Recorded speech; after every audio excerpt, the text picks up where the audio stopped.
Hey, Goldie. How y'all doing? Uh-oh. Let me see.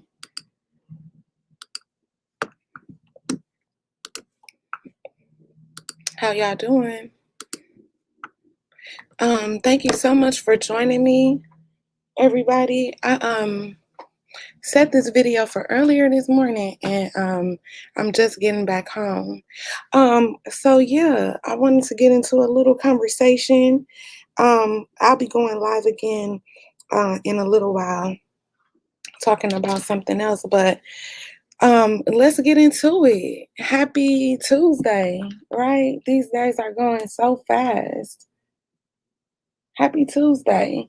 And time is moving so quickly. Oh my goodness. But yeah, let's get into it. The reason why so many Black men feel pathetic is because they don't have much going for themselves. And that's just the reality. Culturally, for Black men and women, we kind of start building the infrastructure of adulthood or into adulthood very late in life. I mean, 35, 40, so many of us are kind of just laying those initial bricks or that initial foundation. But when you look at, well, really, it's our Black American men that find themselves creating the adult infrastructure to life at 35 and 40 years old. If you even, yeah, girl, I read that in the email. I didn't respond right away, but I'll respond before I go. Don't worry, I got you, okay? I got you. So yeah, I got it. Thank you, girl. But some of the more popular advice, and for the next 3 weeks, I'm supposed to be dragging these men. So let's go into the area that these ideas kind of originate in, and that's that Black manosphere. From their perspective, a man shouldn't be looking to have a family or build a life until they are into their 40s. Okay? Into their 40s. All right, I really want us to take a second to stop and think about what that means in reality. All right, so many of the men of other races, we talked yesterday in our video about the Black man, quote unquote, finally waking up. And we talked about how they have been asleep for the last 30 to 50 years. Okay, when you think about how men of other races enter into their adult years, they enter into their early 20s with a plan. These are the men, all right? Because the men know, but they want a 20-year-old wife, right? And at 40 years old, they still aren't prepared to provide for a wife, whether she's 20 or whether she's 39 or 40 years old. Just like them, they still have not solidified the foundation that will make a stress-free and easy life for their women and children at 35 or 40. But let's get back into what I was saying. In our video yesterday, we talked about how men of other races, during those 30 to 50 years that the Black man has admittedly been asleep, those men of other races have been setting the infrastructure, they've been setting the tone, they've been kind of forming social norms that their culture and other cultures follow and kind of see as the rite of passage into adulthood. But for the past 30 to 40 years, Black men have been asleep. And once they wake up at 35 to 40 years old, they have nothing to show for the past 20 years of their adult life. Let's get into it. These men of other races at 20 come out of their mom's homes or enter into adulthood with a plan, whether that plan be education, whether that plan be a trade, whether that plan be taking on a family business, whether that plan be starting their own business.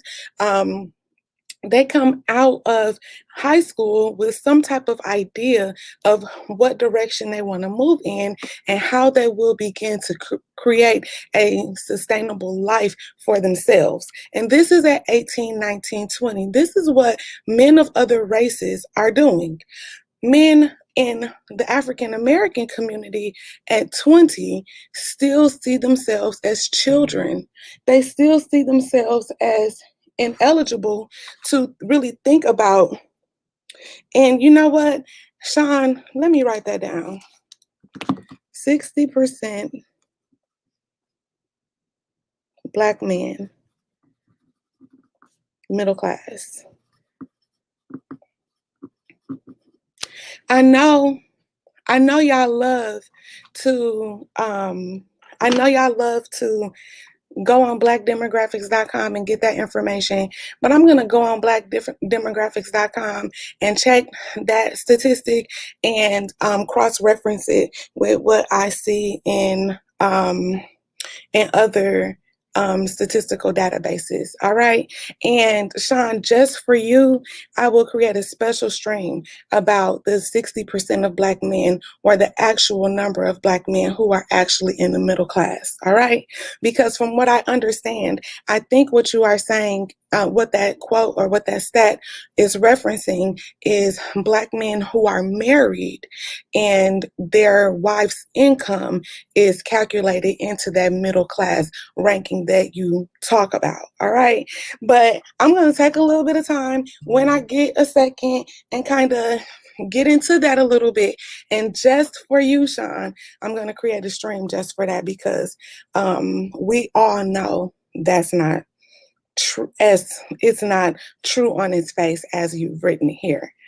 All right. The younger the naive, the more naive, the better. Exactly. So, see, when we get into the messaging in the Negro Manosphere, where they talk about getting those 20-year-olds, those 25-year-olds at 45, 40 to 45 years old, the reason why they are advocating for this is because usually those women who are 20 years old don't have any bills, they don't have any debt, they don't have anything associated to their name, they're fresh out of their parents' home, so they don't know what it's like to live as an adult on their own. They know that that Black man's income is really not strong enough to support two full adults with two full lives. So they go and get these really young girls, or they advocate for partnering with these really young girls, because these really young girls don't know anything and they don't know any better. All right. And when we talk about in the video before the last one about the interracial dating aspect of it, a father of a non-Black woman is going to want to see a man's assets. He's going to want to see his financial standing before he gives his 25-year-old, his 20-year-old, his 35-year-old daughter to any Black man. And most times, I don't want to say 9 times out of 10, but most times, even at 40 and 45, these men still have not secured enough financial stability to provide for themselves, their wives, and their children in a significant and substantial way. All right. Do I have a baby to a Black man? I don't know. Ebony and Ivory, is that for me? Okay. Because if you go through some of my older videos, you'll know. $40,000 is not middle class. I'll look that up as well, but $40,000 for a family is not middle class. Okay.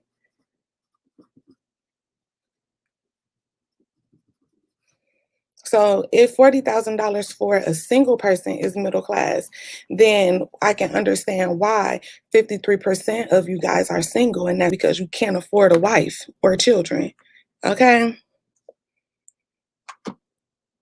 All right, I'm going to look that up too, and I'll include that in my next video. But let's get back into what I was talking about. Men of other races at 20, 21, 22, 23, they have a plan.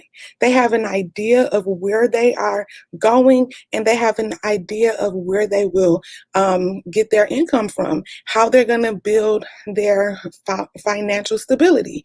However, men in the Black community don't have a a cultural value on family. They don't have a cultural value on marriage. They don't have a cultural value on wives. They don't have a cultural value on education. So once they graduate from high school at 18, they essentially don't have anything to look forward to for those first formative adult years. So that 21, 22, 23 on into 30 and on into their mid 30s, they really don't have any direction during that time. They don't have any sense of urgency during that time because they don't have the importance on family, on children, on legacy, on building or securing wealth, or education.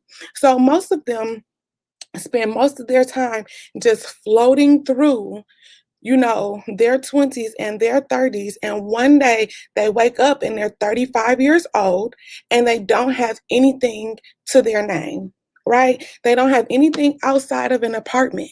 Most of these guys at 35 or 40 years old don't even own their own homes yet.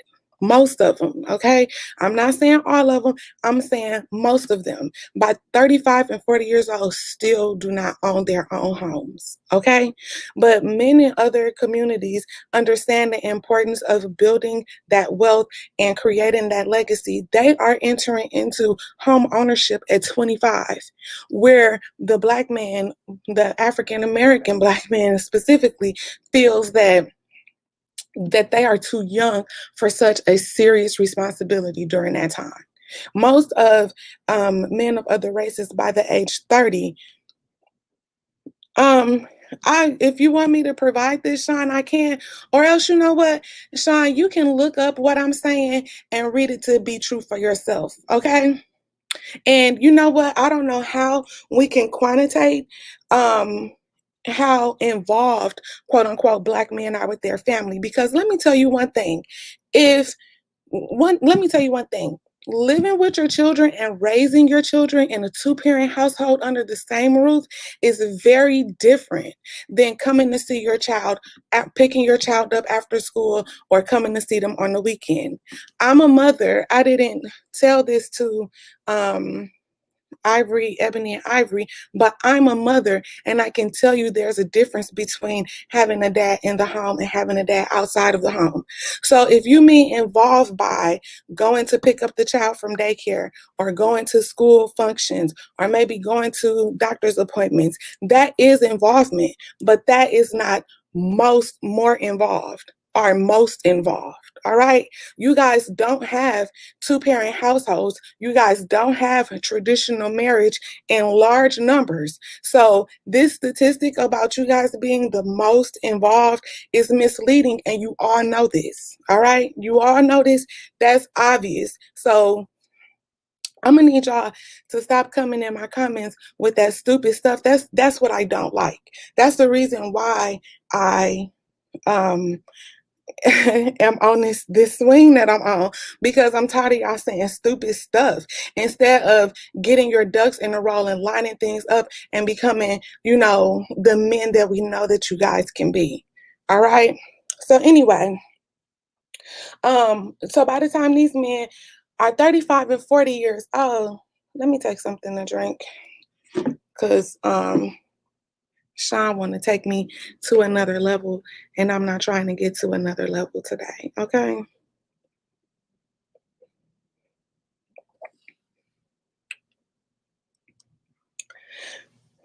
Okay. By the time these men are 35 to 40 years old, we know that at 35 to 40 years old, 53% of Black men are single and childless. That's over half of the African American male population don't have a wife and don't have children at the age of 35. We know this. This is a statistic that Sean will agree with, because these Black men are very proud of the fact that by 35 years old, they do not have a wife or a child.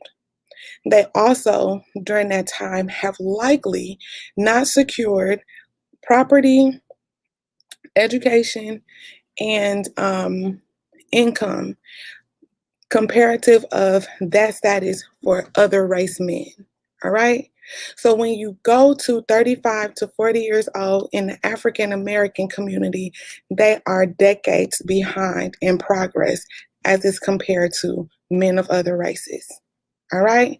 And a lot of times we think that these men of other races have a head start in terms of um, finances being left behind by grandparents or maybe even parents. But I'm talking about people who start at rock bottom at zero, immigrants to the country, for example, um, come here and between the ages of 20 to 35 have secured substantial, have laid a significant foundation into their adult years.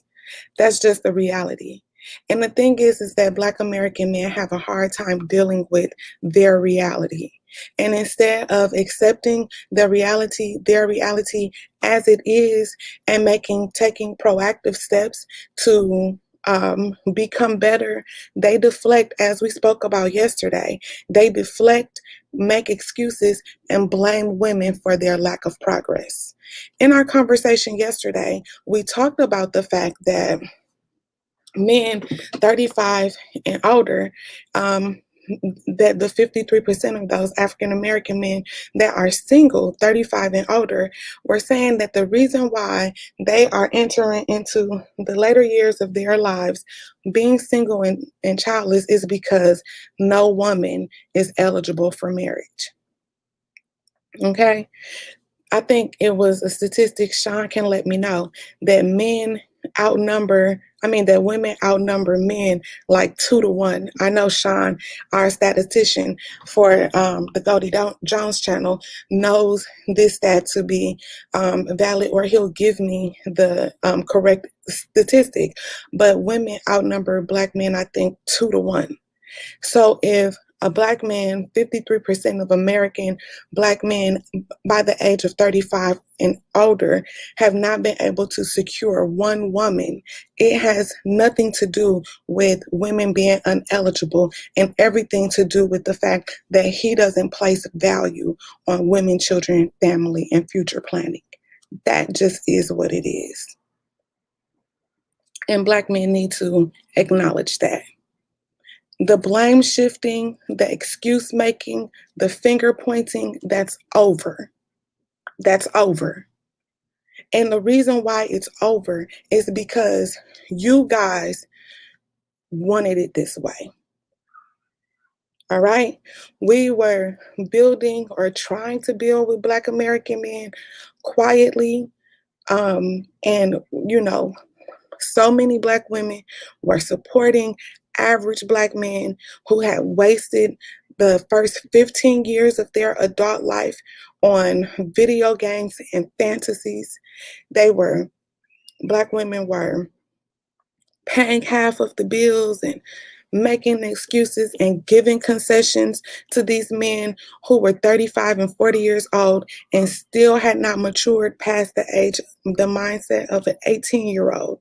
And all of a sudden, you guys thought that it was the wise thing to do, the smart thing to do, to get online, the World Wide Web, and pick women apart for trivial reasons like weave or makeup. All right?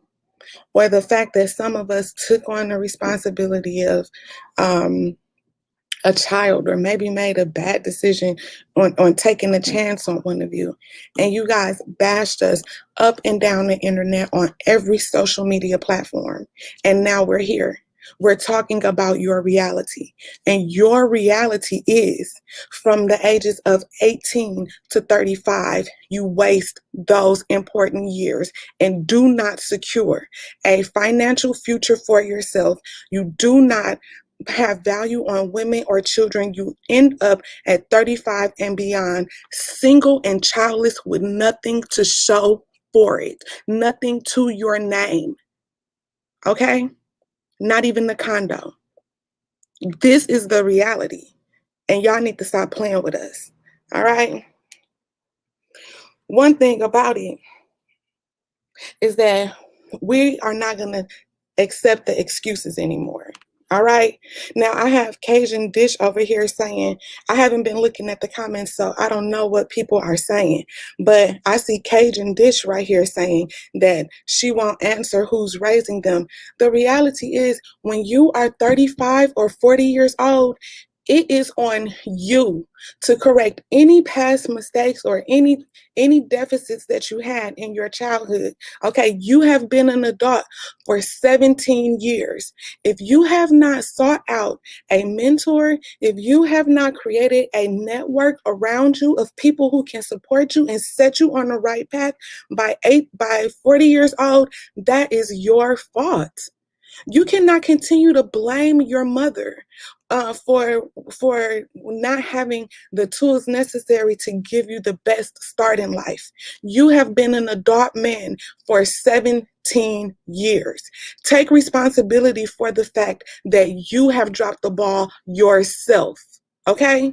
And when we talk about who raised these Black men, we also have to talk about who didn't raise these Black men. While you are looking at your mom and pointing fingers at her for not having everything she could have had to raise you, you have to also look at your dad and acknowledge the fact that he was never there for you.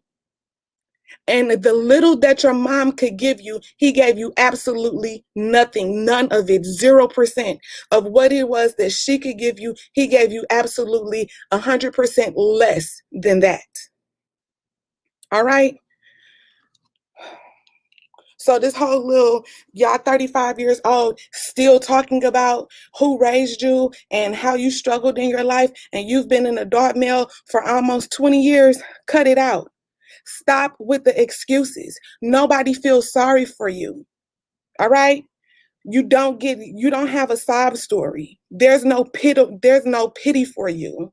All right? You've been grown for almost 20 years and haven't been able to secure a degree, haven't been able to get a well-paying job. But after 20 years of adulthood, you should have at least had 10 years of strong work ethic, strong work history in a factory and any other place where you can ascend the power structure. You could have started at Walmart 10 years ago on the cashier, on the cash register, and you could have become a regional manager within 10 years.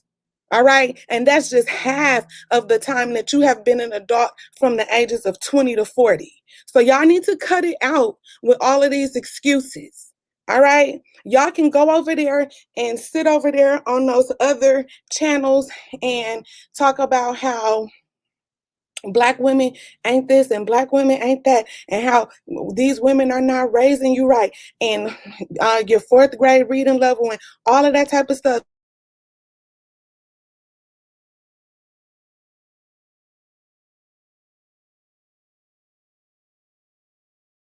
That's your fault. All right. Well, it's not enough.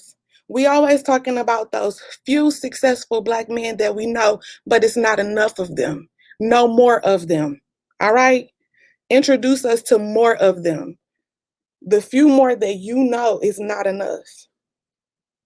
All right. So anyway, you know what? I don't have any data, Sean. All right, this is real life experience. You can see it. Okay, you can see it. And the thing is you don't gain anything, Sean, from blaming and deflecting. Either you have the money or you don't. Okay? Either you have the financial security or you don't. All right? Either from the ages of 20 to 35, you have something going for yourself or you don't. And the reality is most of you guys don't. That's just what it is. You can sit here and point fingers and place blame all you want to, but the reality is you don't have what you need to be successful. Not You don't have what you need to secure a 30-year-old woman, a 35-year-old woman, a same age woman as you, or a 20-year-old woman. That's why you guys, and all of your pathetic conversation that you guys have publicly, will advocate going into impoverished countries to get women there and bring those women back. You guys are openly advocating for going to third world countries, okay? And getting young women there who anything is better than where they're coming from. All right. And come here, bring them back here. Sometimes y'all don't even bring them back here. Y'all just go over there and create relationships with those women over there so that you can have something to fly to and lay up in when you're ready for it. All right. But some of you do consider bringing those women back over here to live on your $40,000 a year. The audacity, like, how dare you guys? Why don't you just put in the work to get to the next level? Why sit here and make excuses or try to take the easy way out? Why do that? Why do that? You know what? I have a few more minutes. I'm going to go ahead and let me see. I'm going to go ahead and put this link up in the chat because Kennard, whatever your name is, I think you're talking to me. I don't know for sure. But I'm gonna put the link in the chat and y'all can come up and we can have a conversation with it. I only have about 20 more minutes, maybe 30 more minutes to be on this conversation. But I'll put the link in the chat for any of the mods. Like, y'all can keep reposting that link or whatever. Y'all go ahead and come up and we can have a conversation about it, because I'm not gonna be able to keep reading the comments and going back and forth with this blame and excuse making. I'm just not gonna be able to do it. All right. Oh, so we got Sean up here. All right. Hey, Sean. How can we help you today? Hello. Can you hear me? Yes, I can. Okay. I just let me just start off by saying I find it very funny and quite amusing that you get on here on your channel and you just basically pull info out of thin air and just spew it about black men because you just readily admitted that you have no source of data for your information. So how can you sit up here and say stuff like this about black men when you have no statistics or no data to back up what you're saying? You're going off your feelings and you're just basically pulling shit out of thin air. I mean, it doesn't work like that. Okay, Sean, I appreciate you for acknowledging that. Okay.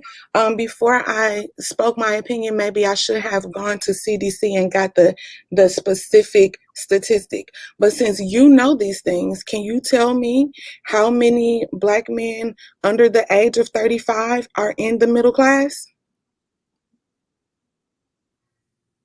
Um, I'm not sure per se under the age of 35, but what I can tell you is, according to the Institute for Family Studies, 60% of single black men are in the middle class or higher, and that number goes up to 70% when you factor in married black men.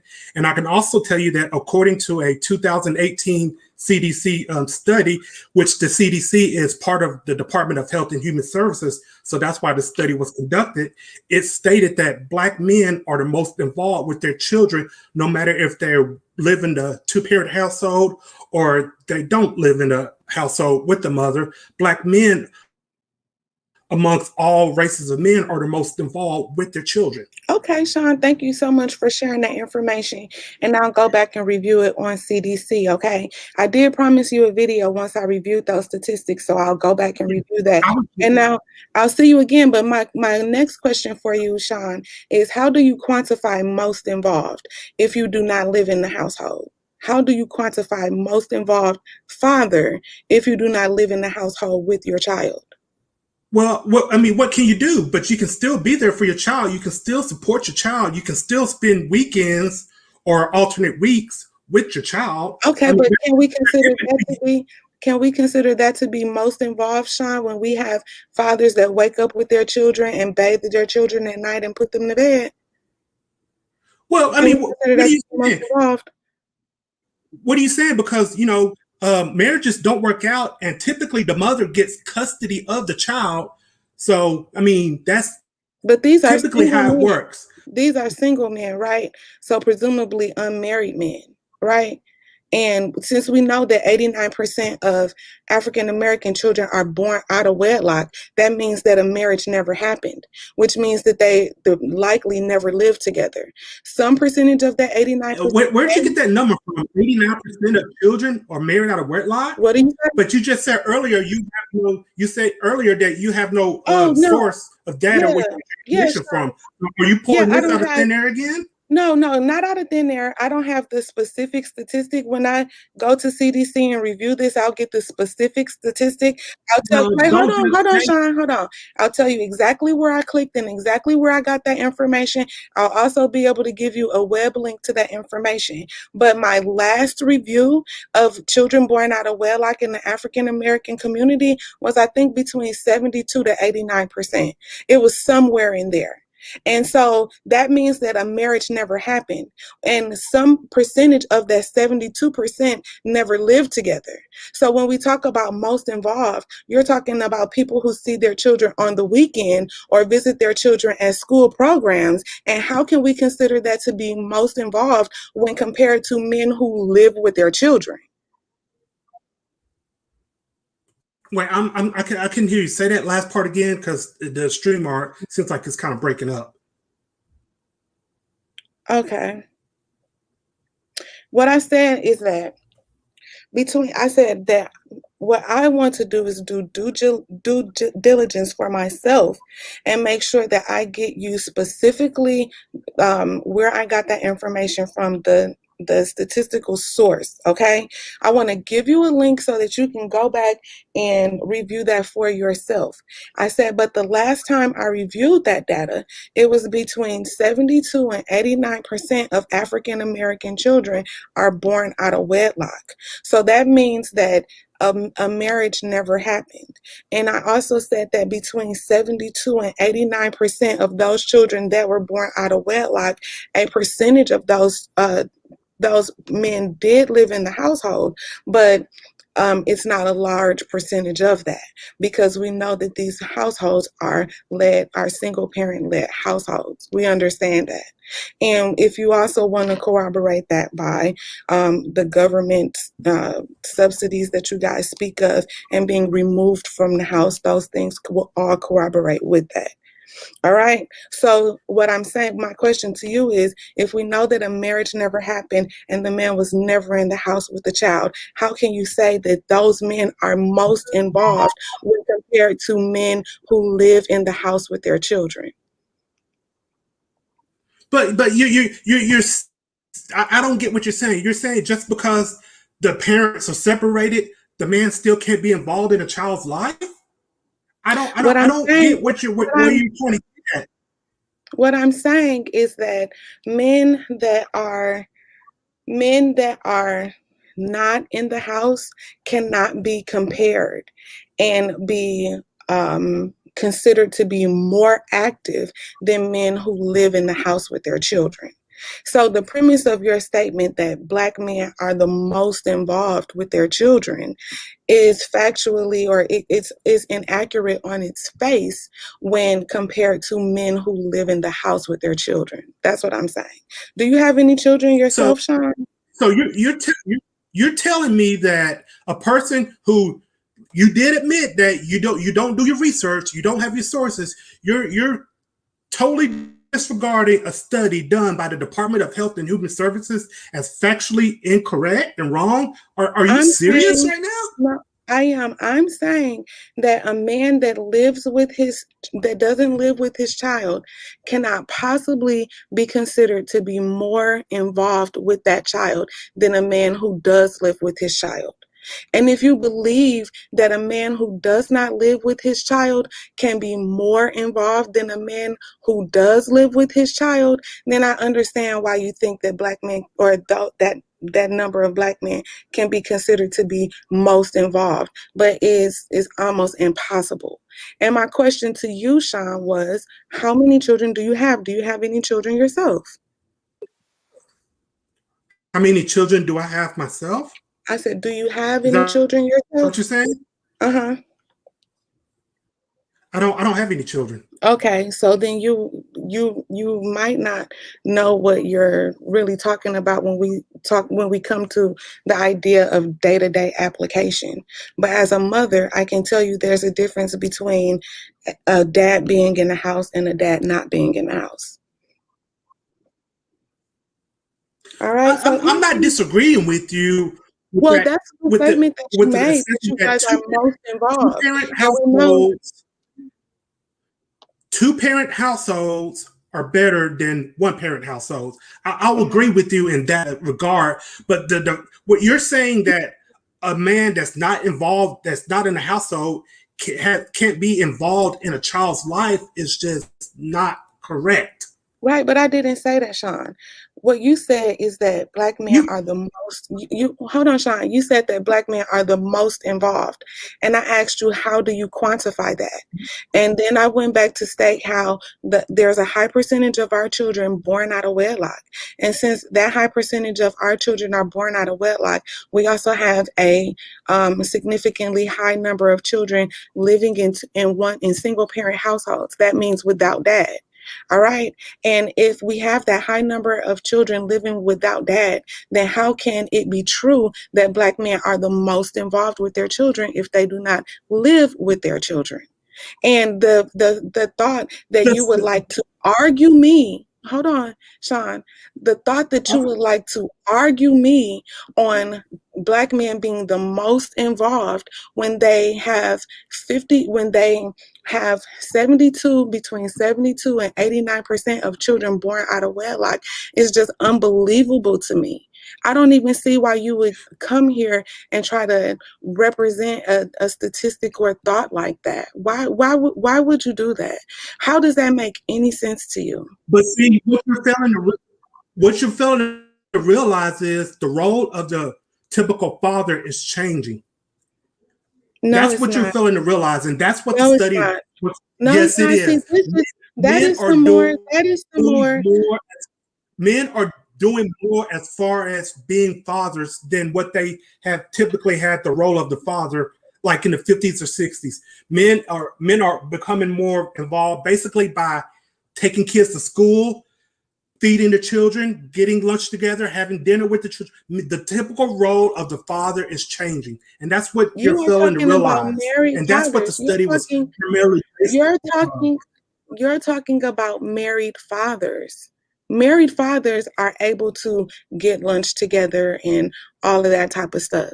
What we are dealing with as the reality in our black community is a preponderance of single-led or single parent households, women-led households. So what are you talking about? Sean, you are not making any sense. You don't have children, so I don't expect you to understand what the reality of what you're saying. In theory, I get how that can make sense, You're saying, but in reality, it is asinine. okay, so you're basically saying, oh, you don't have children, so you can't speak on what it's like to have children. No, I'm just saying That's a I'm totally saying that I'm, logic. I'm saying that theory and application are two very different things. That's all. Maybe you know about what it's like to have children, but theory and application are two very different things. That's what I'm saying. But you're sitting up here, you're saying you're spewing this nonsense about, oh, black men aren't good fathers, oh, black men aren't with their kids in the household, and this study here basically debunks the, I guess, absent black father myth. And here you are saying, well, he's not absent, but still, if he's not in the household with the mother, then he can't be a good father. Okay.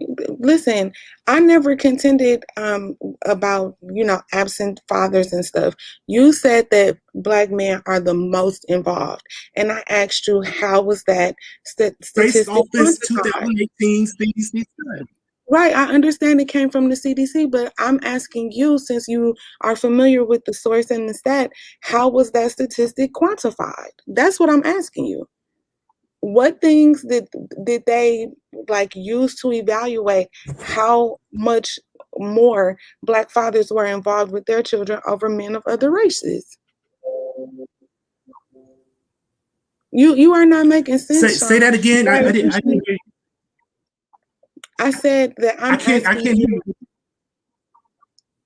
I said that I'm asking you on what basis? On what basis? Here, I'll give you the um the link. I'm asking you on what basis. Thank you so much, Gigi. All right. I'm asking you, on what basis was that statistic quantified? You came up here and you said that I haven't done my due diligence and research and yada, yada, yada. And I'll give you that. I didn't look at any stats yesterday or whatever to have this conversation. Just from what I see, and the last time I reviewed those statistics, between 72 and 89% of black children are born out of wedlock. But since you are familiar with those statistics and you have done your due diligence and your research, I thought that you would be able to tell me how the statistic stating that black men are most involved with their children were quantified. What basis was that evaluated on? I just want to know, what basis was it evaluated It's, on? And you can't tell me what basis it it was says, evaluated on. okay. I'm looking at the study right here. It says a greater percentage of black fathers compared to white and Hispanic fathers fed or ate meals with children daily, bathed, diapered, or dressed children daily, played with the children daily, and read to their children daily. Okay, and these were single fathers?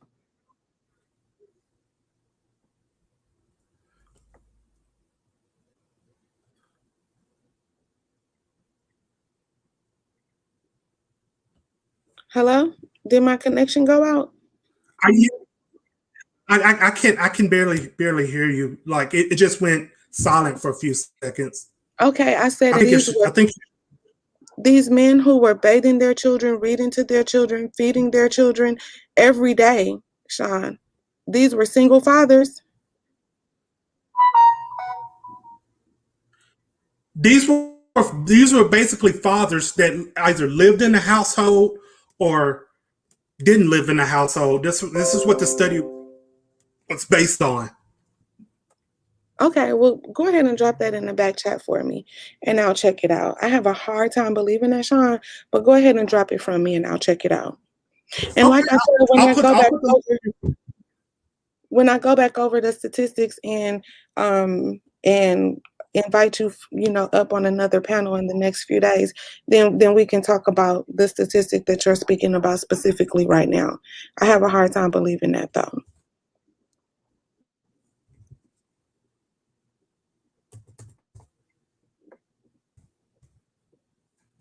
Hello?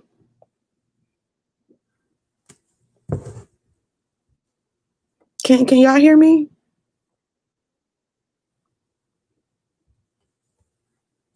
Or is it just Sean that can't hear me?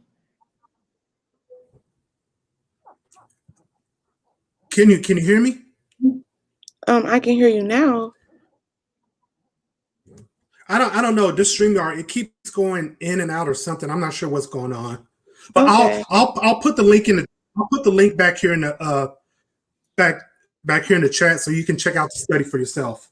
Okay, thank you so much. And once I get that other information, I'll be sure to, hopefully you are you have the channel on notice or whatever, and you can come up so that we can talk about those statistics. I'll, make a title that says discussion of statistics regarding black men and family or something like that.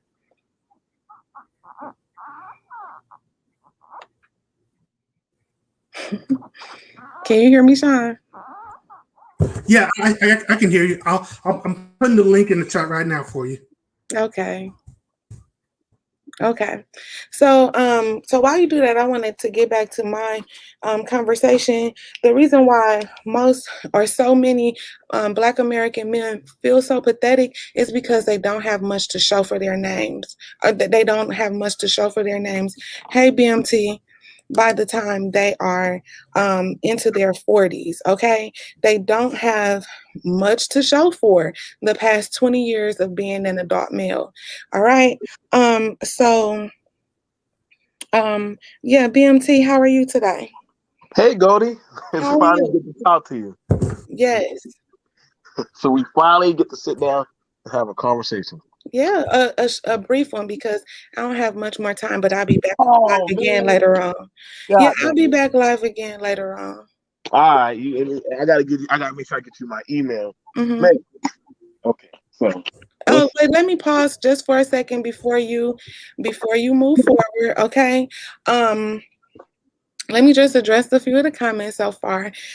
My last name is Jones, okay? And I love who I am. I'm happy with being Goldie Jones, all right? I have recently been able to like speak more openly on my Facebook or this YouTube channel because of the petition that went out. But before I wasn't, Sean, thank you so much for coming up. I appreciate your time. I wasn't, allocating that much time to this specific form of social media because I have a lot of other stuff going on social media. But my goal is not to be the female version of anyone else or do anything else that anybody else is doing. All right. I am compelled to speak the truth to African American Black men because you guys are living in delusion and it's embarrassing, not only to yourselves, but it's embarrassing to Black women. So that's why I am here and that's why I am speaking about my reality as I see it. All right. I am not a super young woman. I'm not 21. So I have lived a little bit and I have seen a little bit. I think I know a little bit about what I am speaking about. All right. When we come to the fact that there is a petition out to remove my channel, I talk about the lack Really? of intelligence. Yeah, I talk about the lack of intelligence that a lot of Black men have, and that's another example of the lack of intelligence that Black men display publicly daily. All right. The petition that I have created is centered around the promotion of violence against women. All right. I mentioned that I will be speaking with a women's perspective, the breakdown, a women's perspective on Sunday. I'm going to get permission to share this information on my channel soon so that you guys will know to meet me over there Sunday at 10 o'clock. But we'll get more into the petition there. My focus is about creating a conversation around the promotion of violence against women. All right, and when people make a petition to get my channel removed, what you are actually doing is bringing more attention to my petition. All right. And my petition is factual in nature. And there is truth to my petition that not only Kevin Samuels, but the Negro manosphere in general promote abuse of Black women and violence against Black women. So what you guys are doing is making my petition more valid. All right. And I don't expect you Black men to really understand how you are digging your own graves because a lot of you lack critical thinking and like basic common sense. All right. But I would love for you guys um to see um to see O'Shea Duke Jackson, shout out O'Shea, his petition about removing my channel. Sign the petition because the more attention I have regarding my petition gets the conversation going. So that's my goal. The fact that we're here having this conversation lets me know that my goal has been met, and I feel really good about that. So I thank you guys for joining and having the conversation. All right. Thank you so much for joining, BMT. This is a crazy day. I've been on petition after petition after petition show. Mhm. What is, man, oh man. I swear. You'll probably be at 500 before all Hmm? of this. You said what? You'll probably be at 500 subscribers before all this is over with. And you know, that's another thing. Like a lot of people are saying, she only has 200 subscribers. Like I was never really taking YouTube YouTube series. seriously in the terms of let me get a lot of subscribers and all of that type of stuff. I love my work that I do for women, you know, and Mm. this petition opened this avenue to kind of speak to an audience about the reality that Black women face every day, especially with this popular hate speech happening online.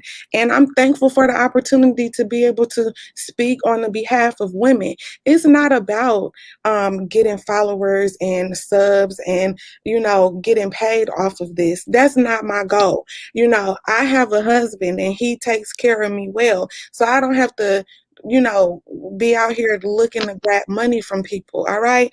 I would encourage you to subscribe to the channel if you like the content and want to join in on the conversation. Do that and set the notification bell so you will know when I go live, because I am going to try to be more active here in the coming weeks. But my goal here is to support women. It's not about becoming, the next big YouTuber or having a million subscribers. I could really care less. What I'm concerned about is the safety of women in our community, in our everyday lives. That's what's important to me. All right. Okay.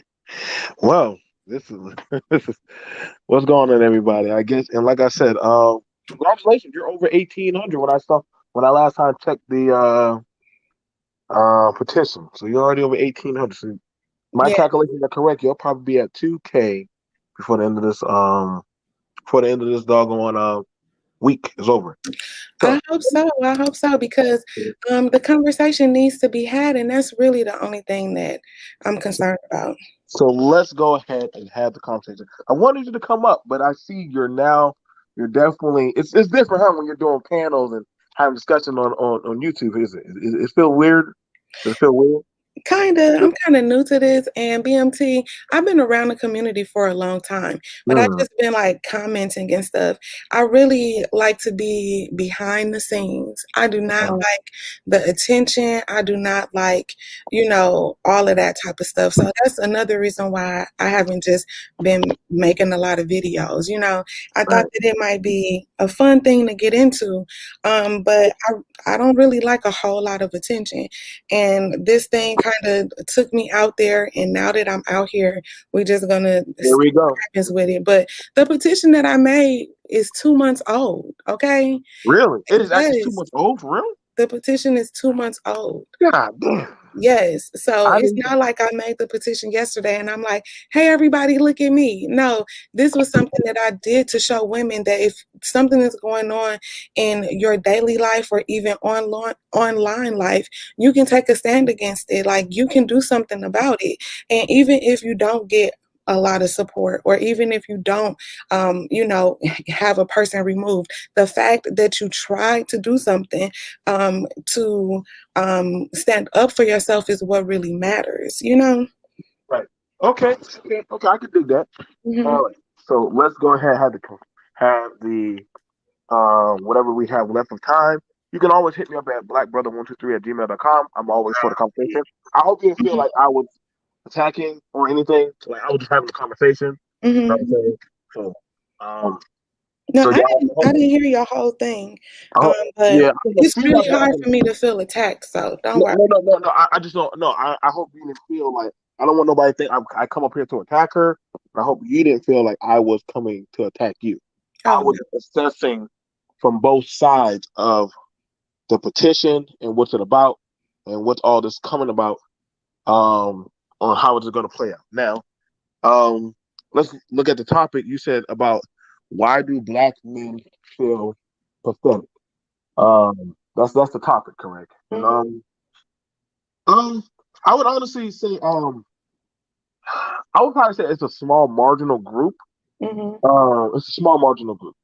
We gotta understand the space that we're in is a small marginal minute think tank. I don't I don't want to say this is the actual feelings of how the actual majority of how black men and even black women think and feel. Like, I don't think black men feel pathetic in dealing with black women. I don't think that. I'm pretty sure you're a woman in a relationship and you have a whole full family. I deal with women every day and deal with mine every day, so I don't feel no type of way of I feel helpless or pathetic. Hmm. I think this is a way where some people feel like, hey, this is where they can come to go to have their it's kind of like that little confession booth on them surreal TV shows where they can say what they feel and say this is how I feel and this is why I feel helpless.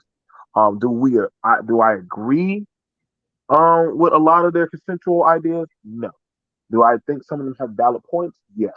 Just the same way as when like how you got it about it's a true statement that yes, there is domestic abuse out there. There is a lot of women who have back in the day and still today are abused. A lot of domestic abuse does not get reported or spoken about. And actually, we're going into the extra age where people are now starting to use their voice to actually speak against abuse. Hmm. So we do acknowledge that in the home. We do acknowledge that in the home as well as in the workspace and in the environment. Wait, Um, who are we when you say we do acknowledge that? I think society. I'm saying society. Oh, Society. okay. You Hmm. can, and not only just society. Well, that would also be men because men are helping write these laws because women are bringing it to the forefront as well as other men and actually children who have grown up in these abusive environments. Hmm. So you would think the offspring of who have watched from the 80 babies to the 70 babies have already watched it and seen it. And then when they get older, they're Hmm. like, okay, this did happen. So Okay, then, can I pause you for just 1 second? go ahead. Yes, ma'am. So would you say that an adult male that is almost a senior citizen, a senior citizen's age, saying that domestic abuse, black women are not being domestically abused or domestic abuse is not happening in reality, you would say that that's an asinine statement, right? I would say yes. It is an Okay. intimate statement because Okay. we do know about the women's suffrage movement. Mhm. So I'm not gonna play coy, and I'm Mhm. not like I said I don't play sides because we Mhm. do know about the women's suffrage movement and we do know about the statistical facts. Um, that yes, there is a lot of abuse. Actually, women will most likely not report abuse, um, just to protect the man. Mhm. In the same sense, there's a lot of silent, hush hush for I think why you're the reason why a lot of the men in the space are looked at as pathetic because this is their way of how they feel like they are pushing out. Not saying but the rippling is there's been so much trauma, and that's to be fair. There's been a lot of trauma Mhm. built up in our black society. Let's just keep it into the black society pool. Mhm. There's Mhm. a lot of trauma and abuse that has been rippling around Mhm. and going around. So I think that's why it's like, well, I dealt with this abuse Mhm. as a child, and I'm pushing that out on the next person or the next person I can deal with. Mhm. Or I felt like, hey, this is how my brother or my daddy, or this is how it was in my household on how they dealt with women. Mhm. So this is how I'm gonna treat my woman because that's how he got his respect. Mhm. Like the discipline. Go ahead. Can Go I ahead. pause you for just 1 more second? Yes, ma'am. When you talk about the fact that most women are, you know, significantly unlikely to report said abuse that's happening in their home, would you agree that younger women who are dependent upon their husband's salary would most likely not report domestic abuse taking place in the home? Say that one more time. You said normalizing what? When you mentioned earlier that some women, a significant number of women, are reluctant to report domestic abuse taking place in the home, would Mhm. you agree that younger women who are fully dependent on her husband's salary and provision would be less likely to report abuse taking place in the home? Yeah, because she's dependent on him. Okay. All right. Thank you. Please go ahead. Like she's dependent on him. That's Mhm. most likely her life stream. So she has to make a decision especially it's like, well, I done had his children, Mhm. and I'm living off of him. So if I go against him, then I'm screwed. Mhm. Mhm. That's a big factor. I don't have a problem with a two income household where I'm working and you're working, and y'all can say, well, dang, you want the woman to work? Yeah, listen, so that way she feels like she hasn't lost herself. When your only livelihood is just being in the house, Mhm. then at that point you're kind of at the whims and the will of the man. Yeah. Versus Mhm. if we're both working, Mhm. and we're both working. See, I got experience in this too. For Mhm. some of y'all that don't know, if we're both working. Guess what? We're both bringing something to the table. Because Mhm. actually, no offense, the black economic coverage has dropped. Mhm. So if we're both working, we're both making something pretty good of a nice dollar. Mhm. Then you know what? It's like, okay, I get, if we don't work out, she Mhm. can still, okay. Listen, we're gonna probably divorce. I'm Yeah. gonna take my money and take the children. You know what I'm saying? And we could probably divvy up the stuff.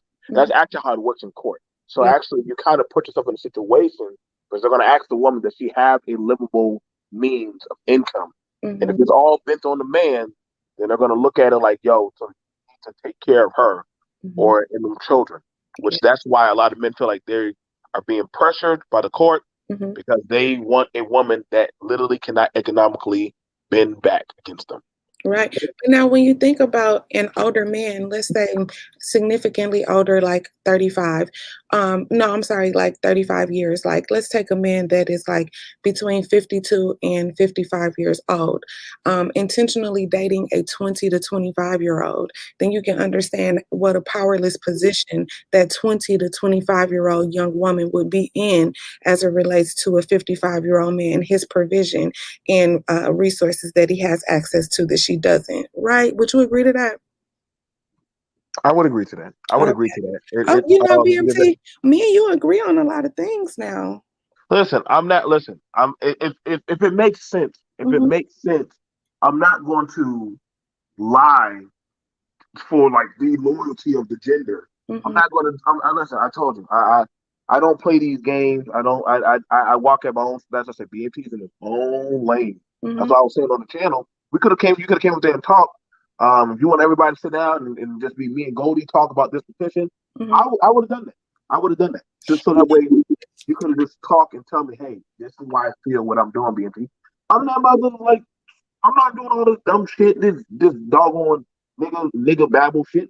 I Yeah. want to just know what's happening and why. Like, you Hmm. know what I'm saying? Because there's a lot of stuff happening that I feel like we have a bigger issue on. Hmm. But if you as a woman, and I'm not minimalizing that, feel that hey, that there is a rise in that of um there is a rise of a press toward abuse Hmm.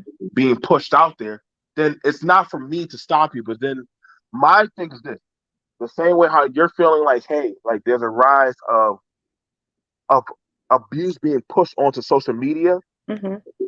which that FBI did put out there that Hmm. they are looking into red pill rage situations. Y'all can look that up. Can The you FBI repeat that? Can you repeat that for me? red pill rage. And the FBI did what? They're looking into those type of things because Are you there's been talking about when you say FBI? Are you talking about the Federal Bureau of Investigations? yeah. Oh, okay. Okay, keep going, please. So but it's looking at that with extremism. Hmm. It's pretty much extremism Hmm. where people have these type of things. Yeah. Um, same way as um, and that's one thing. I believe that some men are looking for their wayward thing. Some men are looking for their wayward direction. This is why I agree that a lot of black men need mentorship. They do. They do. So that, You so know, we were talking about this last night on last night's stream, and I don't see an active conversation regarding mentorship in the community. And older Black men understand that those younger Black men grew up without, you know, strong examples in most cases of male leadership and like healthy masculinity. And we all like kind of know this. And I still don't see those older men reaching back, you know, in significant numbers, you know, to help kind of train and guide those young men into manhood. And I'm really surprised by that. And I think that's one of the reasons why so many men that are lost or have not had those examples of strong men or good men, good Black men, are in these online communities because they are lacking, you know, that father type leadership. And it's just so, or, you know, those relationships. And it's just so disheartening and disappointing that those Black men who are in those leadership positions and can really steer and mold the minds of these young men into, you know, really good Black men are not taking their positions more responsibly. like so when it comes to, if it was a TV show talking about, hey, let's talk about mentorship versus a TV show on ratchetry and buffoonery, which one do you think we're going to most likely tune into to go get our juicy devil cake? We're going to watch them. Which one are we going to watch? Yeah, Yeah. it's probably the ratchetry, but you know, at the same time, there can be an entertaining element along with, you know, educational or worthwhile gems being True, dropped, true. especially when we have guys in the community. Thank you so much, Gigi. Especially when we got guys in the community that have the attention of large numbers of American Black men for hours at a time. You know, sometimes in excess of 8 or 9 hours, they have the attention of these men. So they can talk about the appropriate relationships between men and women, appropriate ways to disagree. And that's one thing that I'm really disappointed in the conversations that take place in the Negro Manosphere in particular. There's a lot of what I'll consider to be quote unquote bashing of Black women instead of a more solutions based conversation where Black men can understand how to navigate those relationships. Yeah. Because whether they are navigating those relationships with Black women or these impoverished women that they pick up overseas or women of other races and cultures in America, they're still going to have to know how to relate in a healthy and positive way with the woman. They're still going to have to know how to lead a family and a household. They're still going to have to understand the importance of their role and their importance of provision and security for their family. They're still going to have to understand all these things, no matter if they are married to Black women or not. So the fact that that's not being discussed is really disheartening for me because you guys have had, you know, years of content and conversations to take place, and you know, very little solutions have been put forth in that time. Now, okay, and now here, now, okay, I'm hearing what you're saying. Mm-hmm. Okay, but I've already done a panel with married Black men. It wasn't they're not the most. I've done marital counsel, panels and all that good stuff. Mm-hmm. They're not the hottest. They're not the hottest Ted juicy, so scrumptious thing.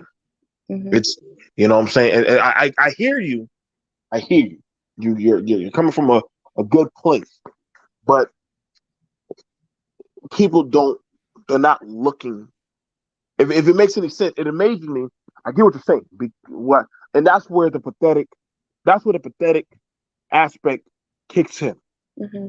You can't say you want to know, because we always hear about how to fix the home or what's the problem with the home or what happened to the home.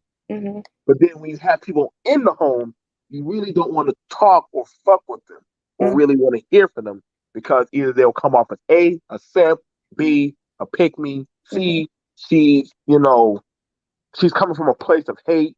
So, it's all kind of shit or stuff like that from the man. So hearing the answer is not really what I want to hear. Mm-hmm. But what I want to hear is the feel good pill. So if somebody, because you're never going to see a married couple ever come onto any of the onto his channel. You're just never going to see that. Mm-hmm. Have you ever, anytime you ever watch a show, and I've never seen the show, you've never, but I'm sure you have, you've never seen a married couple on his channel, have you? On whose channel? On Kevin Samuels' channel, have you? To be honest, I've watched quite a bit of his content, and Kevin doesn't even really like to have conversations with married women, let alone couples. Now, Paul, hold on. And because understand it, and I'm just letting you think, Goldie. I know you're a very critical thinker, so let's critically think. Mm-hmm. You're telling and you're teaching a woman how to get to a certain destination where she supposedly goes to be a high value, but you never grasp a woman that is married, or you never grabbed you mean you never reached out towards a married couple and brought them on to interview them? Yeah. So how can you get people there or show them the end result if you never spoke to that? I mean, you're a woman with a husband. Mm-hmm. It would make sense to say, hey, go in there with your husband, sit down, hold hand in hand, do a little thing, y'all just sitting there together, and y'all talk to him. So anything he would say, okay, well, I'm her husband, so this is what I believe. I don't believe that. And you're breaking up just a little bit. Yeah, I don't know why StreamYard is doing that to us. I don't know why. They don't like us when we talk like this. But I was just saying, it's more so of the devil's fruit of I like hearing the cutting off and the shaming. No logical man is ever going to say, I want my woman to be dumb. No logical man is going to ever say that, because that's a bragging right. My woman is a nurse. My wife is a doctor. My wife is that's more of a bragging. Right. But BMT, I want you to come closer to the mic, or like you can't hear me? Doing your jumping jacks or whatever you do. I'm not. I really say it. I'm standing still. I'm really not over there working out, running up on mountains and stuff. Just stand still. Okay. I'm sitting down. So, listen, the concept of that's usually a bragging right for men to brag, to say, my wife does this, my girl does this, my woman has a business. Like, especially as Black people, we like to brag what the person we're dating does. Oh my goodness, did I mess up? I'm sorry. Okay. I'm sorry. That's a bragging right to say my wife works as a dentist, or she's a doctor, or she's a nurse, or she has her own hair salon. That's a bragging right for a lot of men, because that means, yo, like, look what I done. I got a catch. Just like women like to show off they have a catch, men like to say I have a woman of value, because this is what she has.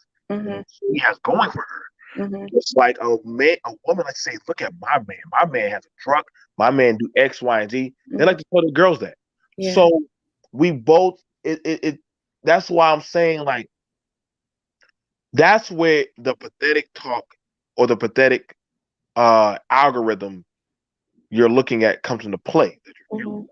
Because to want your mate to be less than or worse off than you, that's not what logical society would ever want. Right. That's not what nobody in logical society to say, I don't want my so-and-so. Like, you're never going to hear the president get up and say, my woman only stays at home and just bakes cookies. But they can say, my woman is the leader of a school board. Or even that she stays at home and she started her own business from home, right, so she could be there with the children. Yeah. Right. So it's just one of those types of things, you know what I'm saying? It's just one of those things it's like you gotta start understanding where are these people coming from with certain talking points, Mhm. and why are they using them? Like, this Mhm. is entertainment, Mhm. and you understand what audience are they trying to entertain. Yeah. Um, That's where it gets dangerous. yeah, BMT, I wanted to give you a 5-minute warning at 5:25, but it's 5:27 and I'll do a 5-minute warning now, okay? Because I gotta be a mother, okay? And then I'll come back later on tonight. No, It no, might be a little later when my husband gets off work, but so 5 minutes from now, I'm gonna shut it down, and I'll see you guys again in a little while. Make sure you set the notifications so that you'll know when I'm live again, okay? But let okay, me say to you that the responsibility that Black men have that they don't want to fully step into is the fact that they have the responsibility to kind of mold popular culture to be what it is that it should be. And hold on for 1 second.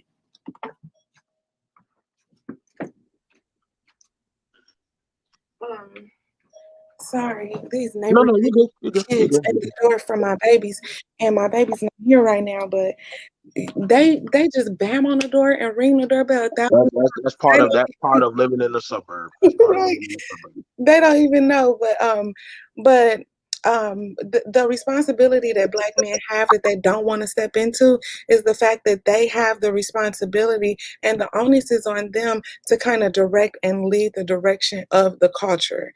And that's where the ball continues to be dropped. Because if we want to prioritize what's easy, what's simple, what's fun, knowing that there's real work that needs to be done on both sides in the community, then we have to look to the man for dropping that ball.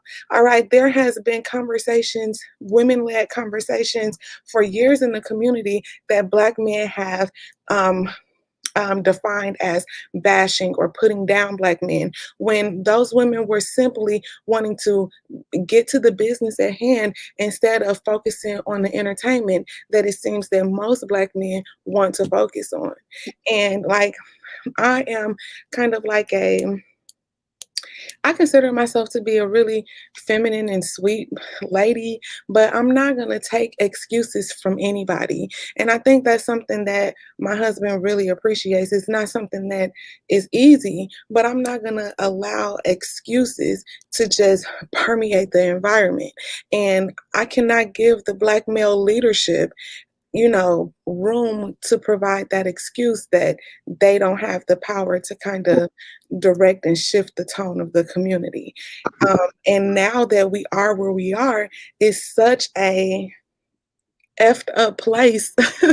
You know what I'm saying? That now women are responding to the lack of leadership of American Black men, and it just is really disappointing. They talk about the gynocracy and living under a matriarch, but like we talked about on last night's conversation, Black men have admittedly been asleep all this time. And today, some of the comments were saying that they were rocked to sleep by Big Mama. Like, stupid excuses. All right. And now that you guys are waking up, we want you to get in the game. There are no excuses anymore. Nobody's going to give you, a grace period. Get yourself together and lead the community. All right. And, step into your manhood and let's Yeah, display some healthy masculinity. But all of but this I want to be fair gaslighting about that. entertainment, we're not going for it anymore. And we're going to call you out on it politely and respectfully, but we are not going to be easy on you. All right.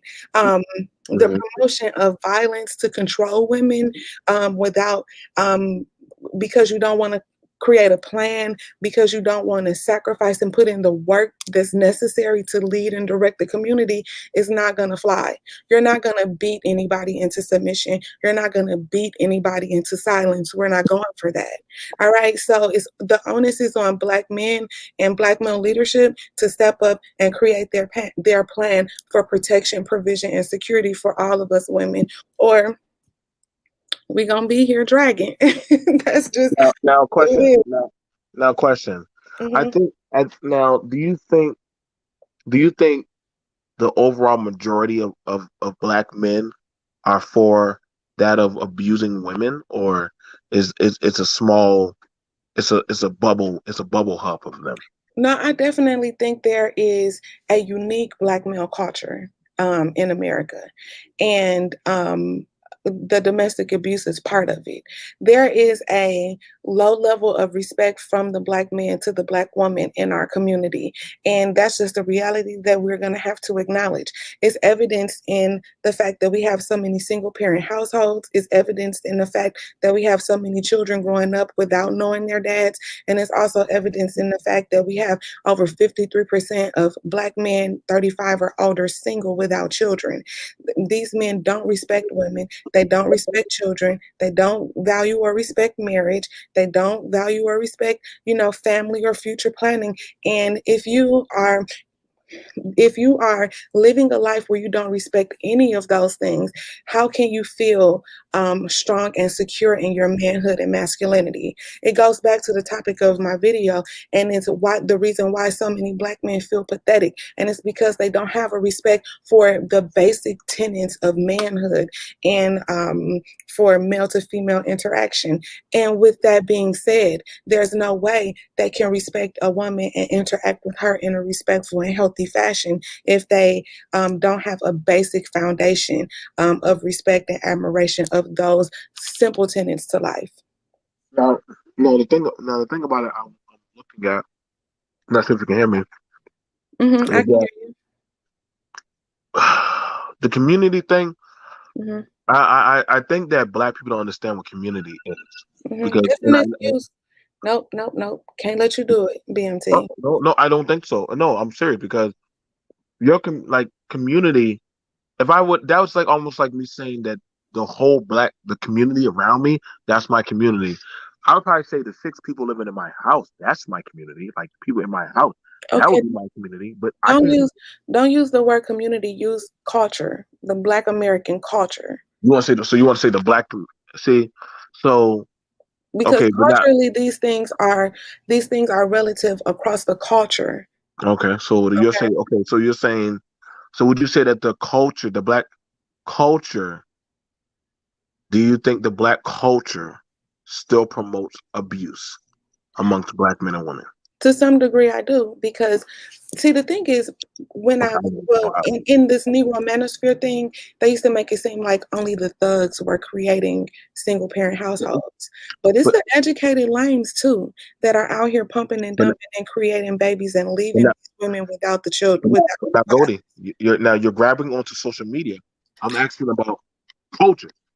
Social media is a microcosm of what is happening in real life. Okay. All right. Okay. It's kind of like a small example or representation of what daily life looks like for Black America.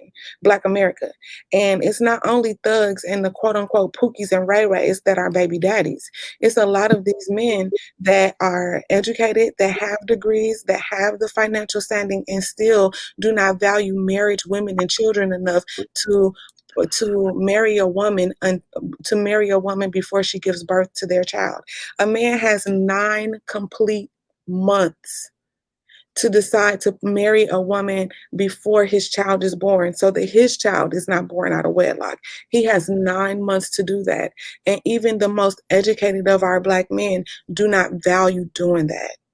Instead of birthing this child in wedlock, they'll blame the woman and say it was her fault. She shouldn't have gotten pregnant. She should have used condoms. She should have known I didn't want her like that. Instead of really thinking about the fact that they created a child out of wedlock and taking responsibility for that. Now, question. Now, I'm asking a question. Now, I'm probably gonna do a stream after this. Probably when I drive to work. You know what? And I can get in the comments and stuff like that. And once I get back in the house, I can maybe. But I definitely would like to have a back and forth. And it's something we can have a really good discussion. Yeah, I'm learning now. You see, I'm new to this whole little let's get on YouTube and chop it up thing. But I'm learning that I need like 3 hours to hang out with y'all because it's been real good at 1.5 hours. But I need to go. And I gotta go too. cut you off, but I've been given a couple more minutes and everything. So, woke, everything is our fault because the men don't want to take responsibility and they don't want to be held accountable for their actions. They want to hold There's us so much I accountable want to for say that wearing I could weeds. get back Thank you, on that Netta one. Jean. I appreciate it. Huh? Okay. No, there's okay. So, I feel like we don't have enough time. Like I I said, know. Mm-hmm. and also to the guys, to the people, the guys in the chat that said they don't feel like I'm representing black Thank men. you, Listen, Woke. y'all listen. A lot of y'all men, I damn sure not trying to represent y'all. Yeah, I don't represent all black men. I never said that. I Those don't think I ever told you to already are do that. very embarrassing. But Yeah, keep yeah, going. so, but the thing about it is, I'm only representing common sense. Like, if it's common sense stuff, I'm going to talk about it. Just the same thing. I agree that there are good black men. So, Joe W's in the chat. There's a lot of good black men, and there's good black women. There's a lot of trauma issues that need to be addressed. And until we start addressing them, we're gonna have issues. And like I said, I tell a lot of women, build, you know, build men and women build better children. Mm-hmm. Build them, make them, teach them how to be better. You know what Yeah. I'm saying? So, like I said, we'll have this conversation later. Mm-hmm. Very short. I thank Goldie for allowing me to come through. Mm-hmm. Like I said, write down cue cards of what you or your, so that way you can do your topic in 1 hour. Mm-hmm. Just make it 20 minutes. Like, hey, y'all got 20 minutes to say what y'all got to say. Mm-hmm. After that, we'll go to the next topic. I promise you, man, that was shorted down so quickly for you. Okay, I'll try that. But you know what? I talk so much, BMT, and I'm so surprised that it's taking me this long to really get into the groove of the YouTube thing because I love having conversation. I love meeting new people, sharing ideas, and like learning new things and seeing things from a different perspective.